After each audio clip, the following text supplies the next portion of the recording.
Hello and welcome to our Bach Cantata of the Week, BWV 47, sich, selbst, erhöhet, which was written for the 17th Sunday after Trinity. I'm Katharine Fuge and I sang with the Monteverdi Choir for many years and am proud to have been part of the Bach Cantata project all the way back in 2000. I now find that my memories of that year and our extraordinary journey performing these cantatas are filled not just with the remembrances of the joy of discovering and making music with friends and trusted colleagues, but with the sights and smells and perhaps even somehow the taste of places.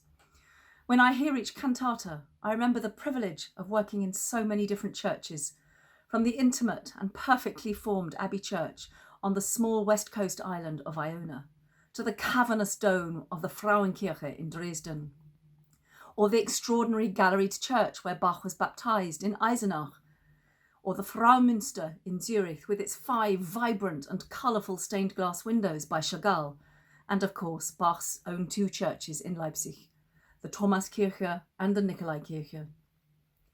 Our performance space for this cantata was not built until many years after Bach was born, but it is no less stunning.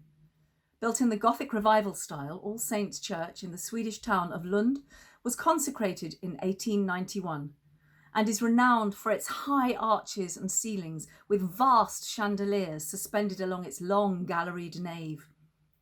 The cantata, which was first performed on the 13th of October 1726, opens with a grand fugal chorus, the strings and oboes echoing back and forth, with hints of the long vocal lines to come hidden in the middle of the orchestral texture. The text is taken from the Gospel of St. Luke and warns against pride. Whoever exalts himself shall be brought low, and he that humbles himself shall be exalted.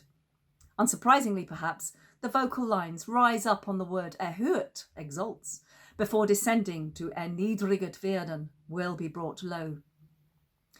The aria which follows is in a lilting 3-time, written for soprano and solo violin, played exquisitely by Meyer Homburger. The text reminds us that to be a true Christian, ein wahrer Christ, we must cultivate humility, der Demut sich befleißen. The long, languorous but acrobatic vocal lines rise ever higher to the Christ on the highest note, sometimes with an added decoration for good measure.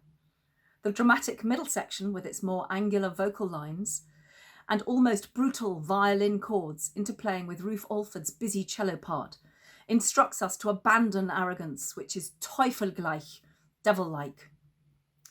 After an accompanied bass recitative where Bach's music manages to rise above the rather extraordinary words, the violin is joined by Susanna Regel's oboe, and together they duet with Stefan Loge's bass, praying for humility and a humble heart that he might not forfeit salvation. I am often reminded when revisiting these works how very hard life was then, and how comforting the hope of salvation in the afterlife must have been. Perhaps we too can take comfort from this music in these extraordinary times. You can buy this CD, Volume 9, and all the others in the Bach Cantata series from the Monteverdi website, www.monteverdi.co.uk.